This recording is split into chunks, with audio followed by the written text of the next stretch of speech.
Alors, dans cette vidéo, on va aborder une problématique qui est très importante pour beaucoup de femmes trans, qui est la problématique du choix du chirurgien pour la chirurgie de réassignation sexuelle, chirurgie de réassignation génitale. C'est une problématique qui est très importante pour plusieurs raisons. La première et la plus importante de toutes, c'est pour une question de santé. La chirurgie de réassignation génitale, c'est une chirurgie qui est lourde, qui peut entraîner énormément de complications, dont des complications qui peuvent être assez graves, en tout cas incapacitantes, comme des prolapsus ou des fistules. Et donc c'est une chirurgie où on n'a pas envie d'aller voir quelqu'un qui n'est pas compétent. On a envie que ça se passe bien, ou que ça se passe le moins mal possible, parce que c'est une chirurgie qui est lourde, comme je disais, on a envie de s'en sortir sans dégâts problématiques. Voilà. Alors il faut relativiser dans le sens où c'est jamais ou pratiquement jamais, enfin dans 0,00% des cas peut-être, mais fatal comme chirurgien. On ne meurt plus de la chirurgie génitale depuis longtemps. En tout cas pas dans les pays où elle est pratiquée à peu près correctement. Mais dans beaucoup de pays, le taux de complication est très élevé. En France par exemple, aux États-Unis, en Allemagne, dans des pays qu'on considère plutôt avancés d'un point de vue médical, le taux de complication est très élevé et la qualité n'est pas géniale non plus. Donc ça c'est pour la question de santé, il faut faire très attention au niveau santé. Ensuite il y a la question du plaisir, qui est importante quand même, puisque c'est un organe dont on se sert beaucoup pour des activités sexuelles. Donc c'est une des fonctions de l'organe, hein. Aussi il faut évidemment pouvoir aller faire pipi correctement, etc., etc. Mais il y a aussi la fonctionnalité plaisir qui est importante. Et il faut pouvoir avoir des orgasmes, idéalement des orgasmes vaginaux et clitoridiens. Et pour ça il faut que la chirurgie soit bien faite. Voilà. Et puis la troisième chose, c'est, elle est un peu moins importante, mais quand même, c'est l'aspect esthétique, à savoir que on peut avoir envie quand même que ça ressemble à quelque chose, quoi. C'est-à-dire que c'est bien de pouvoir avoir du plaisir, c'est bien que ce soit fonctionnel, mais bon, il faut quand même que ça ressemble un minimum à un sexe de femme, si possible. Voilà. Donc c'est les trois conditions, c'est les trois critères sur lesquels on va essayer de trouver un bon chirurgien pour travailler. Alors, comment est-ce qu'on fait pour trouver un bon chirurgien ?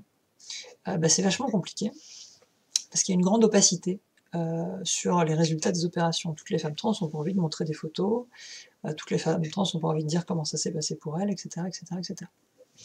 Moi personnellement, quand j'ai fait mon parcours, avant que je fasse donc mon opération génitale, j'ai passé un an, littéralement un an, à tous les jours aller sur des forums, discuter avec des gens, etc., etc., etc., pour avoir un maximum de comptes rendus, voir un maximum de photos et me faire un avis sur le sujet. Donc j'ai vu des photos d'énormément de chirurgiens, pas de tous, mais d'énormément de chirurgiens, et j'ai pu me faire une idée moi-même, j'ai lu énormément de témoignages, et j'ai pu me faire une idée de cette façon-là.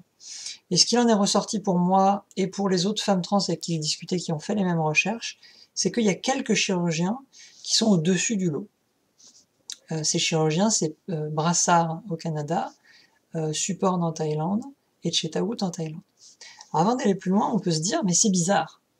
Pourquoi est-ce que le Canada et la Thaïlande? C'est quand même un choix de pays assez étrange. À première vue, on a tendance à se dire la Thaïlande, c'est la jungle, bon, avec notre point de vue d'occidental, on a tendance à se dire qu'est-ce qu'on irait faire là-bas, quoi. C'est une question assez intéressante que je vais prendre quelques minutes pour en parler.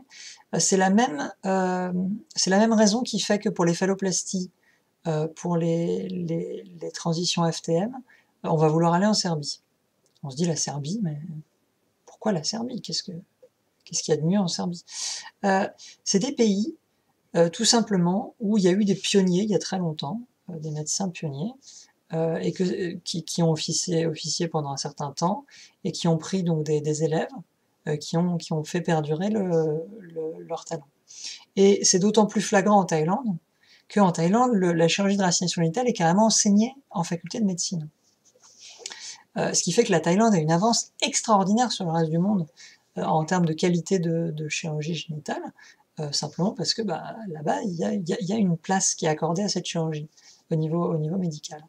À l'origine, c'était le Pritchett Institute, qui fait toujours des très bonnes opérations, à ce qui paraît, hein. Et maintenant, c'est les élèves du docteur en question, à savoir Supporn et Chetaout, qui sont les plus reconnus en Thaïlande. Ça veut absolument pas dire qu'il faut aller voir n'importe qui en Thaïlande. Pas du tout. Je vois beaucoup de femmes trans qui décident d'aller en Thaïlande parce qu'on leur a dit la Thaïlande c'est bien, et qui vont aller voir, je sais pas moi, Kunaporn ou Saran, qui sont des chirurgiens qui sont corrects, voire assez moyens, qui sont au niveau français, quoi. C'est-à-dire des chirurgies qui vont rapidement devenir dangereuses, où il peut y avoir beaucoup de complications, où au niveau fonctionnel ça va pas, où visuellement c'est horrible, voilà. Il faut bien comprendre que en ce moment on a beaucoup de femmes qui viennent témoigner sur des opérations en France, à Lyon notamment, alors pas avec Morel Journal, avec un autre chirurgien, et qui disent que elles n'ont pas de petites lèvres, que c'est un carnage, qu'il y a des problèmes en boucle, des complications en boucle, qui sont parfois des complications très graves, hein, vraiment très graves. Évidemment, c'est pas quelque chose qu'on a envie qui nous arrive quand on va faire une opération aussi lourde, hein. Voilà. Donc il y a un bon chirurgien en France, un bon entre guillemets, qui s'appelle Morel Journal, qui est officiel à Lyon, qui lui fait des opérations correctes, à ce que j'en sais. On a beaucoup de mal à avoir des photos de ces opérations. Mais pour le coup, il y a 3 ans de file d'attente et il n'a pas envie d'augmenter ses rendez-vous, donc il faut pas trop rêver pour le voir. Les femmes y vont beaucoup parce que il est remboursé. C'est la raison pour laquelle il a aussi du succès. C'est parce qu'il y a beaucoup de femmes qui vont et il est remboursé. C'est comme aux États-Unis. Aux États-Unis, il y a plein de chirurgiens qui ont du succès. On nous dit il est très bien, il est très bien. Dans les faits, c'est pas qu'il est très bien, mais c'est qu'il est aux États-Unis. Après, il y a quelques chirurgiens corrects aux États-Unis aussi, hein. Mais simplement pas du tout au niveau de Brassard à Montréal, Chetaout et Supin. Voilà. Donc les chirurgiens dont on a beaucoup d'images, dont on a beaucoup de personnes qui reviennent et qui sont prêtes à montrer des images, à dire comment ça se passe pour elles, c'est les 3 chirurgiens que j'ai cités. Et dans ces 3 chirurgiens, il y en a 2 qui sont très chers et un qui est juste cher, à savoir Supporn et Brassard qui valent environ 30 000 € l'opération, et Chetaout qui est plus à 10-11 000 € l'opération. Alors, paradoxalement, le prix de l'opération ne signifie pas qu'elle va être forcément meilleure, hein. Pour ce qu'on a vu jusqu'à présent, Chetaout, Supporn et Brassard sont à peu près au même niveau les 3, hein, au niveau visuel, au niveau sensible et au niveau complications, les 3 sont à peu près au même niveau. Dans les 3 cas, il est possible d'avoir des complications. Que ce soit Chetaout, que ce soit Supporn, que ce soit Brassard, on a des retours qui sont très, très difficiles. On en a un peu plus sur Chetaout ces dernières années, mais pas statistiquement en fait. On en a plus parce que quasiment tout le monde va voir Chetaout, forcément il est aussi bon que les 2 autres et il coûte 3 fois moins cher, donc tout le monde y va. Voilà. Si vous allez voir un de ces 3 chirurgiens, vous aurez le plus de chances de ne pas avoir de complications, d'avoir des bons résultats et d'avoir du plaisir. Ça ne veut pas dire que ça arrivera forcément, ça ne veut pas dire que ça sera facile. Moi personnellement j'ai énormément souffert pendant mon opération, même si la récupération s'est très bien passée. Donc ça ne veut pas dire que ça sera rose, loin de là, mais vous aurez le plus de chance. Voilà. Pour parler très rapidement moi de mon opération, parce que ça peut intéresser certaines personnes, moi je suis allé voir Chetaout il y a 1 an et demi à peu près, en Thaïlande, donc à Bangkok. Je suis très satisfaite des résultats de mon opération, hein. J'ai du plaisir clitoridien, du plaisir vaginal pas trop, mais voilà, toutes les femmes n'en ont pas. J'ai énormément souffert par contre, j'ai passé 2 semaines absolument horribles. C'était d'ailleurs apparemment assez rare, hein, de souffrir autant. Donc je vous en peins pas un tableau rose, hein. Voilà. C'est une opération qui est très difficile, qui est très douloureuse. Il y a beaucoup de femmes qui disent qu'elles souffrent martyr. Il y a des moments qui sont très très durs.